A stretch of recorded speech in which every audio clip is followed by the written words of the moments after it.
Gold reef syrup இதை வந்து பொதுவாக வந்து குழந்தைகளுக்கு கொடுக்கப்படுற ஒரு இருமல் மருந்து. இந்த இருமல் மருந்தை வந்து குடிச்சு வட மாநிலத்தில் ஆல்மோஸ்ட் வந்து 11 குழந்தைகள் வந்து இறந்துருக்காங்க.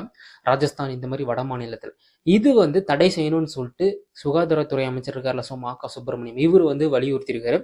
ஆக்சுவலா அதில் வந்து என்ன கலந்துருக்காங்க, இப்போ கோல்டு சிரப்னா நார்மலாக வந்து குடிச்சா வந்து கோல்டு வந்து குறையும். பட் அதில் வந்து டைஎத்திலின் கிளைகால்னு சொல்லிட்டு ஒரு ரசாயனம் வந்து கலக்கப்பட்டிருக்குன்னு சொல்லிட்டு ஆய்வில் கூறப்படுது. இந்த டைஎத்திலின் கிளைகால் வந்து எதுக்கு யூஸ் பண்ணுவான்னு கேட்டீங்கன்னா, இந்த மை, இந்த பெயிண்ட், இந்த மாதிரி இருக்க பொருட்களுக்கு மட்டும்தான் வந்து யூஸ் பண்ணுவாங்க. ஸோ இது வந்து நம்ம வந்து ஒன்ஸ் குடிச்சோம்னு வச்சுக்கோங்களேன், உடல்ல இருக்க கிட்னி எல்லாமே வந்து அரிச்சு எடுத்துரும்.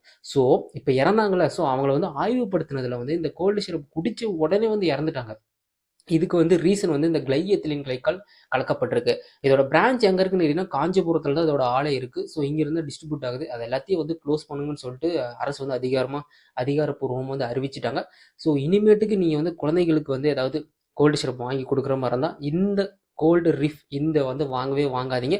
என்னதான் வந்து ஸ்டாக் இருந்தாலும் வந்து அதை வந்து வாங்கவே வாங்காதீங்க. ஒரு இன்ஃபர்மேஷனுக்காக. இந்த இன்ஃபர்மேஷன் பிடிச்சினா மறக்காம லைக் பண்ணிடுங்க, கமெண்ட் பண்ணிடுங்க, ஷேர் பண்ணிட்டு நம்ம சேனலை சப்ஸ்கிரைப் பண்ணி வச்சுக்கோங்க.